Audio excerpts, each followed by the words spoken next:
Vous pouvez regarder cette vidéo si vous êtes arachnophobe. Je sais qu'il y a beaucoup de gens qui n'ont pas pu regarder la précédente vidéo à cause de ça. Donc du coup, vous pouvez regarder cette vidéo jusqu'à ce nombre de minutes qui s'affiche juste ici. Avant, c'est bon normalement. On va quand même parler d'insectes, mais pas d'arachnides. Je suis dans la campagne juste à côté de chez moi. C'est bientôt l'automne, donc il va commencer à gentiment faire froid, moche, et il n'y aura plus d'animaux.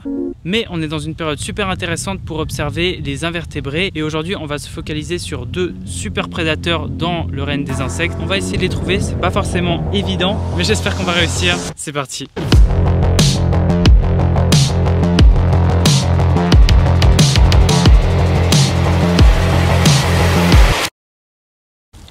Bonsoir.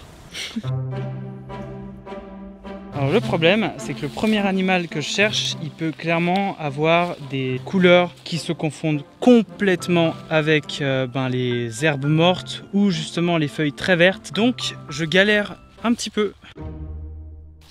Ok, il me semble que j'ai trouvé l'animal que je recherche. Elle est super bien camouflée, donc ça n'a pas forcément été évident de la trouver. Elle est complètement verte.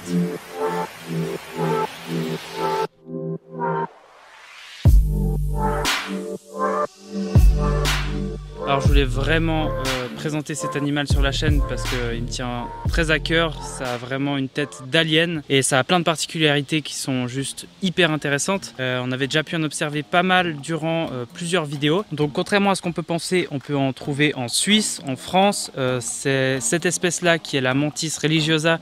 Elle a une aire de répartition assez vaste. C'est un animal qui a une super bonne vue. Ça va clairement l'aider à chasser et à se repérer ou à repérer du danger aussi. Donc ce spécimen là, c'est une femelle qui va bientôt pondre. On peut voir que l'abdomen est bien fat.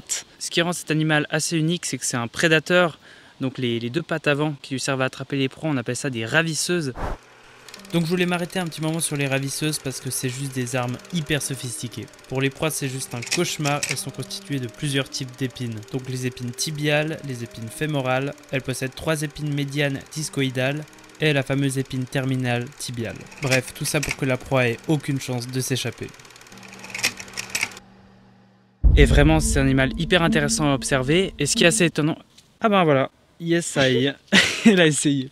Et ce qui est assez étonnant, c'est que c'est un animal qui vit pas très longtemps en général. Après, ça dépend des espèces. Souvent, c'est 1 à 2 ans, parfois moins. Donc, à l'accouplement, c'est pas une légende. La femelle, souvent, elle mange le mâle. Le truc, c'est que même sans la tête, le mâle, il peut continuer à copuler. Tout ça, c'est bien fait quand même. C'est pour que l'espèce prolifère. Et donc, quelques semaines après, l'abdomen de la femelle va bien grossir. Et elle va pondre ce qu'on appelle un oothèque qui peut faire de 100 à 300 petits. Donc, c'est bien prolifique comme bestiole. Elle est en train de se nettoyer les antennes, c'est tellement stylé.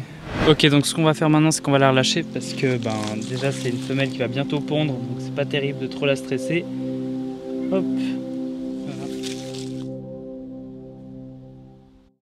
Alors j'étais en train de faire des plans de la menthe et là je viens de me rendre compte qu'il y a une sauterelle qui est exactement sur la même...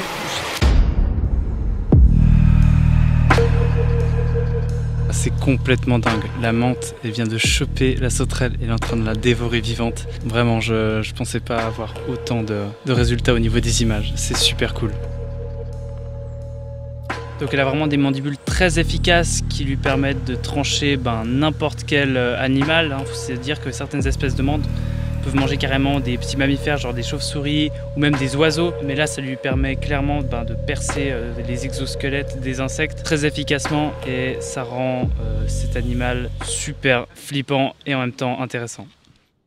Bon, on va la laisser tranquille, c'était vraiment génial. Maintenant, on va aller chercher notre deuxième super prédateur qui est du coup un arachnide. Désolé les arachnophobes si vous n'arrivez pas forcément à tenir la vidéo, c'est pas grave, c'est pour ça que j'ai commencé par la menthe. Et du coup, on va tout de suite aller chercher parce qu'il n'est pas évident à trouver non plus.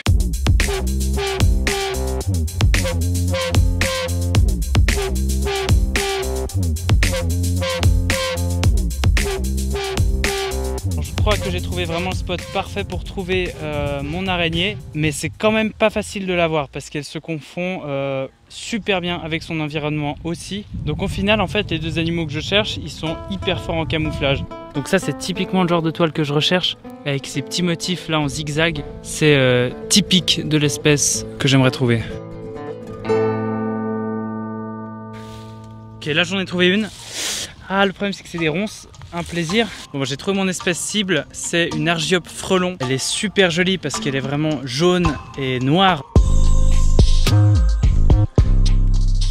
Donc l'Argiope, elle est de la famille des Araneidae. On a déjà pu voir des espèces de cette famille-là sur cette chaîne, notamment la Gasteracantha à Madagascar et en Guadeloupe. Et il me semble que j'avais pu voir une autre espèce encore au Costa Rica, mais je ne l'avais pas mis dans une vidéo. Du coup, voilà une photo.